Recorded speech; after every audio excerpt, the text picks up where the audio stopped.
करना आज के इस व्लॉग में वो ये है कि इंडिया ने सऊदी अरब को भी एक पैगाम भेजा है और पाक सऊदी डिफेंस डील का पहला टेस्टर आलमी ताकतों के आशीर्वाद से भारत लगाने जा रहा है। इसे उस पैराए में भी देखिएगा, भारत के अभी तक हाथ। Hey guys, welcome back to our channel. तो हम आगे वापस बिल्कुल एक न्यू वीडियो के साथ। तो आज हम जिस वीडियो पे रिएक्ट करने जा रहे हैं वो है sir creek sparks India Pakistan tension, India Saudi Arabia, why sir creek is so vital. तो एक तो टू बी ऑनेस्ट हम लोगों को नहीं पता ये सर क्रीक कौन है, क्या इनका रोल है इंडिया और पाकिस्तान के बारे में। बट ये तो पता ही कि यार इंडिया और पाकिस्तान कुछ ना कुछ एक दूसरे को स्टेटमेंट देते ही रहते हैं और आजकल बहुत उसमें ही है चर्चाओं में। बाकी देखते हैं कि वीडियो कैसे होने वाली है। सो फिर आप भी देखिए, हम भी देखते हैं। Let's start. बिस्मिल्लाहिर्रहमानिर्रहीम, अस्सलाम वालेकुम। मैं हूं मखदूम शहाबुद्दीन। 5 अक्टूबर 2025 इतवार का दिन। नाज़रीन किराम, भारत की तरफ से जो धुआं उठ रहा है ये बेसबब नहीं है, क्योंकि इस वक्त भारत ने बहुत बड़े पैमाने पर तैयारी कर ली है। पाकिस्तान ने भी जवाब देने का फैसला कर लिया है। पाकिस्तान की नेवी हाई अलर्ट पे है और जो महाज इस मर्तबा गर्म होने जा रहा है वो महाज है सर क्रीक का। सर क्रीक पाकिस्तान के लिए इतना अहम क्यों है और इस वक्त भारत जो है उसका पाकिस्तान के साथ एक और एडवेंचर, और भारत के आर्मी चीफ, एयर चीफ और डिफेंस मिनिस्टर की स्टेटमेंट्स, और उसके बाद रात के पिछले पहर आईएसपीआर की तरफ से ऑफिशियल स्टांस जो आया है ये बहुत इंपॉर्टेंट है। कल रावलपिंडी के हाई प्लेस सिक्योरिटी जराये से हमारी जब मुलाकात हुई तो उस दौरान भी कुछ बड़ी आम तरीन डेवलपमेंट्स बताई गई, जिससे कम से कम ये पिक्चर वाजे हो गई कि पाकिस्तान का दुश्मन जो है वो इस वक्त कोई तैयारी कर रहा है और पाकिस्तान उस तैयारी को लाइटली नहीं ले रहा। इस चीज को भी समझना जरूरी है, जबकि इस पूरे मामले के अंदर इस वक्त पाकिस्तान ने इंडिया को एक बहुत बड़ा सरप्राइज देने का फैसला किया है और वो भी पानियों में, क्योंकि इस मर्तबा भारत जो है वो नेवल साइड से आईएनएस विक्रांत लाकर कोई बड़ा सरप्राइज देने का मंसूबा रखता है। तो अब भारत को उसी साइड पर हमने जवाब देना है। पाकिस्तान नेवी, जिसे अभी तक भारत ने खिदमत का मौका नहीं दिया, पाकिस्तान नेवी की इस वक्त तैयारियां क्या हैं, इस हवाले से मेरे पास कुछ एक्सक्लूसिव डिटेल्स भी हैं। अगर अभी तक आपने इस वीडियो को लाइक नहीं किया तो लाइक जरूर कर दें, आपके लाइक्स और कमेंट्स हमारे लिए बहुत अहम है। चैनल को सब्सक्राइब नहीं किया तो लाजमी सब्सक्राइब भी कर लें। नाज़रीन किराम, सबसे पहले तो मैं आपको यह बता दूं कि ये जो भारतीय आर्मी चीफ ने स्टेटमेंट दी और फिर ये सिंदूर 2.0 और 3.0 की बात कर रहे हैं, और इवन राजनाथ जो है उसने जो सर क्रीक के हवाले से बात की, सर क्रीक को भी हमने समझना है। और इसमें सबसे इंपॉर्टेंट रुख जो हमने मिस नहीं करना आज के इस व्लॉग में वो ये है कि इंडिया ने सऊदी अरब को भी एक पैगाम भेजा है और पाक सऊदी डिफेंस डील का पहला टेस्टर आलमी ताकतों के आशीर्वाद से भारत लगाने जा रहा है। इसे उस पैराए में भी देखिएगा, भारत के अभी तक हाथ बंधे हुए थे, लेकिन अब भारत को कहीं से शय मिली है कि इस मुआहिदे को टेस्ट करो, इस मुआहिदे के सामने इम्तिहानात लाकर खड़े करो। अब नाज़रीन किराम, मैं आपको यह बताऊं कि आईएसपीआर ने अब ऑफिशियली भी भारत के वजीर दिफा, आर्मी चीफ और एयर चीफ के बयान पर रद्देमल देते हुए कहा कि पड़ोसी मुल्क की सिक्योरिटी एस्टैब्लिशमेंट जारियत के लिए मनगढ़ंत बहाने तलाश करने की कोशिशें कर रही है। और राजनाथ सिंह जो है नाज़रीन किराम, उसकी स्टेटमेंट ज्यादा अलार्मिंग थी। उसने विजयदशमी के मौके पर रियासत गुजरात में एक फौजी अड्डे पर तकरीब में शिरकत की और इस दौरान उसने कहा कि पाकिस्तान सर क्रीक के करीबी इलाकों में फौजी इंफ्रास्ट्रक्चर तामीर कर रहा है। इस सब के ऊपर उसने कहा कि भाई कराची का रास्ता सर क्रीक से होकर जाता है, पाकिस्तान को यह याद रखना होगा। पाकिस्तानी फौज ने अपने पैगाम में ये कहा कि हमें इंडियन सिक्योरिटी इदारों की आला क़यादत के गैर हकीकी, इश्ताल अंगेज और जंगी जुनून पर मबनी बयानात पर गहरी तशवीश है। ऐसे बयानात जनूबी एशिया में अमन व इस्तेहकाम के लिए संगीन नताइज का बाइस बनेंगे। और यह भी कहा गया कि इंडियन जारियत ने दोनों एटमी ताकतों को जंगी तसादुम के दहाने पर ला खड़ा किया। शायद इंडिया अपने तबाहशुदा लड़ाका तैयारों के मलबे को भूल चुका है और इस मर्तबा अगर किसी एक मुल्क के मिटने की बात हुई ना और पाकिस्तान को नक्शे से मिटाने की बात की तो फिर एक मुल्क नहीं, फिर सब मिटेंगे और फिर कोई नहीं बचेगा। अब नाज़रीन किराम, ये जो डेवलपमेंट है ये बड़ी इंपॉर्टेंट है और इस सारी की सारी सूरत हाल में सर क्रीक जो है उसे हम पहले सादा लफ्जों में समझ लेते हैं, फिर जो पाकिस्तान आज अरेबियन सी के अंदर बड़ा सरप्राइज देने जा रहा है। पाकिस्तान नेवी को मौका मिला है और पाकिस्तान नेवी की तैयारियां क्या है और पाकिस्तान के आला तरीन सिक्योरिटी जराये क्या कह रहे हैं, उसे हम वीडियो के आखिरी हिस्से में डिस्कस कर लेंगे।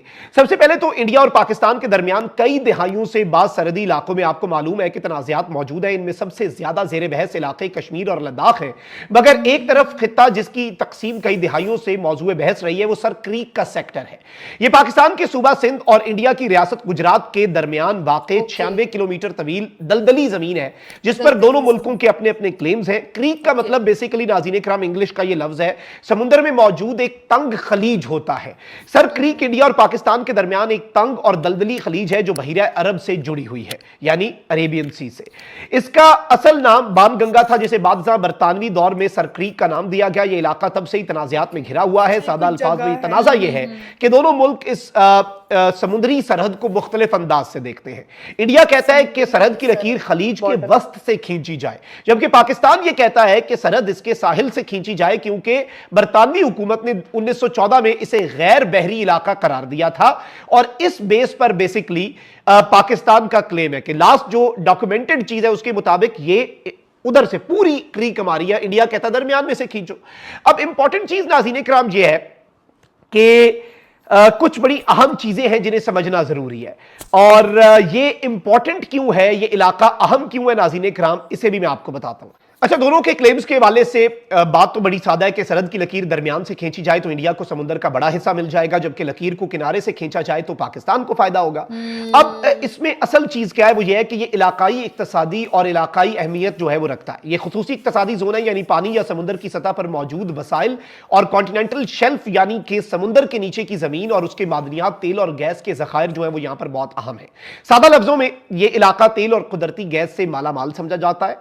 और इस हवाले से मैं आपको यह बताऊं कि बहुत सी चीजें हैं, बहुत से मामलात के ऊपर इस तनाज़े को हल भी करने की कोशिश की गई, बट ये तनाज़ा जंग वाला तनाज़ा नहीं है। लेकिन इंडिया जो है वो अब इस एस्पेक्ट को यूज करना चाह रहा है एक और जारियत के लिए पाकिस्तान के खिलाफ। पाकिस्तान ने बहुत वाजे, बहुत क्लियर और बहुत दो टोक पैगाम जो है वो तो दे दिया है, लेकिन इसमें जो बड़ा सरप्राइज है नाज़रीन इकराम वो ये है कि पाकिस्तान ने नोटम जो है एक पोटेंशियल मिसाइल टेस्ट के लिए over the Arabian Sea in the next few days Pakistan ने नोटम जारी करके एक ब्लॉकेज लगा दी है।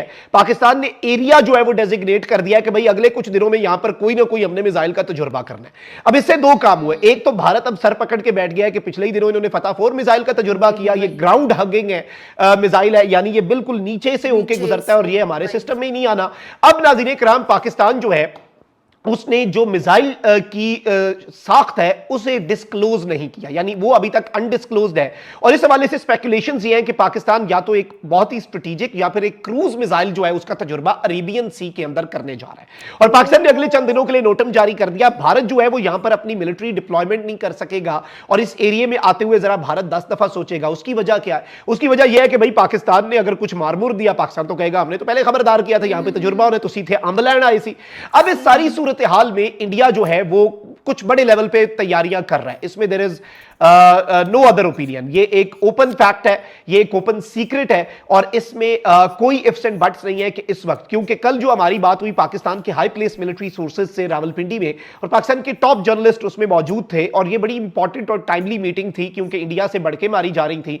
तो उस मीटिंग के अंदर भी जो हमें तासुर मिला वो ओवरऑल यही था नाज़रीन इकराम कि भारत जो है वो कोई एडवेंचर भी करेगा और भारत इर्रेशनल है और इर्रेशनैलिटी की वजह से हम भारत की इन बड़कों को लाइटली नहीं ले सकते, भारत की इन बड़कों को हम इजी नहीं ले सकते क्योंकि वो कोई भी खच मार सकते हैं। अलबत्ता तैयार हम हैं और ये बात भी ऑन द रिकॉर्ड बताएगी कि इस दफा हम पीछे से भी घुसेंगे और उस साइड से हम मारेंगे जहां से भारत की इमेजिनेशन नहीं है। अब सबसे इंपॉर्टेंट फैक्टर जो है उस पर आ जाते हैं नाज़रीन इकराम। एक तरफ तो ये आग भड़क उठी है सर क्रीक के तनाजे पर, पाकिस्तान ने भी नोटम जारी कर दिया, लेकिन इंडिया जो है वो सऊदी अरब को भी पैगाम दे रहा है और बड़ी फौजी नकलो हमल जो है और बड़े पैमाने पर फौजी डिप्लॉयमेंट जो है ये सऊदिया को भी एक मैसेज है। और मैंने पहले ही आपको बता दिया था सऊदी पाकिस्तान मुआहदे के बाद कि भारत जो है वो इसराइल भी आपको पता है भारत के साथ पिछली जंग मिलकर लड़ा, तो भारत को इस वक्त कहीं ना कहीं से कहा गया है कि इस मुआहदे को टेस्टर लगाओ ताकि ये मुआहदा टेस्ट हो और इस मुआहदे के आगे एक बहुत बड़ा इम्तिहान आकर खड़ा हो जाए। और अब इस सारी सूरत हाल के अंदर सऊदिया का किरदार, चाइना का और तुर्की का भी बड़ा अहम हो जाएगा और भारत को भी कहीं ना कहीं से शय मिली है। तो ये उस कॉन्टेक्स्ट में भी हमने इस सिनेरियो को एनालाइज करना है। कमेंट सेक्शन में राय का इजहार जरूर करें। अपना बहुत ख्याल रखिए। अल्लाह निगहबान। पाकिस्तान जिंदाबाद। सीरियसली यार काफी इंफॉर्मेटिव वीडियो वीडियो थी, बहुत कुछ पता लगा। पहले तो ये सर क्रीक के बारे में पता लगा कि कैसे जो सर क्रीक है वो एक जगह है, वो लोकेशन है वही कहीं। लोकेशन बताई गई, वो समंदर में बोला गया कि जो पाकिस्तान है वो बोलता है कि भाई ये वाला हिस्सा हमें दे दो, इंडिया बोलता है ये वाला हिस्सा दे दो, कि अगर हाँ। थोड़ा ज्यादा हिस्सा पाकिस्तान के पास आएगा तो तो उसका प्रॉफिट है, पाकिस्तान का होगा। तो प्रॉफिट होगा, और Exactly. दूसरा इंडिया का होगा, तो इसलिए हम्म। ये चीज हो रही है। बाकी जो ये इस जगह पे है वहां पे अपना अपना कुछ कुछ चीजें चल रही है। पाकिस्तान का भी जैसे फतह 4